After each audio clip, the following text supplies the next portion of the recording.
కొత్తగా సినిమా రంగంలోకొచ్చినప్పుడు ఎంత వేగంగా అయితే గ్లామర్ వస్తుందో, ఆ గ్లామర్ కారణంగా వచ్చేటటువంటి ఆ పలుకుబడి, పేరు ప్రతిష్టలుని సరిగ్గా అబ్జర్వ్ చేయకపోతే జరిగేటటువంటి ఒక దారుణం 'ప్రత్యూష ఉదంతం'.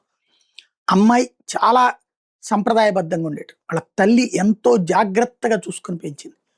కానీ తన స్నేహితుడు చివరికి ఆమెని వంచించి ప్రాణం తీశాడు. ఇప్పుడు సుప్రీంకోర్టు 24 ఏళ్ల తర్వాత అతనికి ఇంకో 2 ఏళ్ల జైలు శిక్ష వేసింది. వాస్తవంగా ఆ ప్రత్యూషతో ప్రేమ చెప్పాడా లేకపోతే మరేం చెప్పాడో తెలియదు. ఇద్దరు కలిసి ఏదైతే చనిపోదామని నిర్ణయించుకుని విష పదార్థం తాగారు. అమ్మాయేమో మరుసటి రోజునే చనిపోయింది. వాడేమో బతికిపోయాడు హాస్పిటల్‌లో చేరాక. ఆ కేసులో అతను ఉద్దేశపూర్వకంగా అమ్మాయిని ప్రేరేపించాడు ఆత్మహత్యకి అన్న కారణంగా 5 ఏళ్ల జైలు శిక్ష కింద కోర్టు వేస్తే అతను అప్పీల్‌కి వెళ్తే హైకోర్టు 2 ఏళ్లకి తగ్గించింది. 5,000 పెనాల్టీ కింద కోర్టు వేస్తే 50,000 పెనాల్టీ పెంచింది. అయితే దాని మీదన ఆ 2 ఏళ్ళు కూడా జైలు శిక్ష అవసరం లేదంటూ అతను సుప్రీంకోర్టుకి వెళ్ళాడు.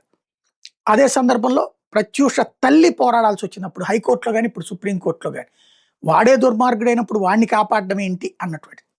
ఇప్పుడు ఆ తల్లి పోరాటం 24 ఏళ్ల తర్వాత ఫలించింది. అతనికి 2 ఏళ్ల జైలు శిక్షని ఖరారు చేస్తూ కోర్టు ధృవీకరించింది. ఆ రోజున పోస్ట్ మార్టం చేసిన డాక్టర్ వ్యవహార శైలిని తప్పుపట్టింది. సరైన పోస్ట్ మార్టం నిర్వహించలేదని. అదే సందర్భంలో ఇతనైతే ఆత్మహత్యకు ప్రేరేపణకి శిక్షార్హుడేనని తేల్చి చెప్పింది. కోర్టులో లొంగిపోయి జైలుకి పొమ్మనమని చెప్పింది.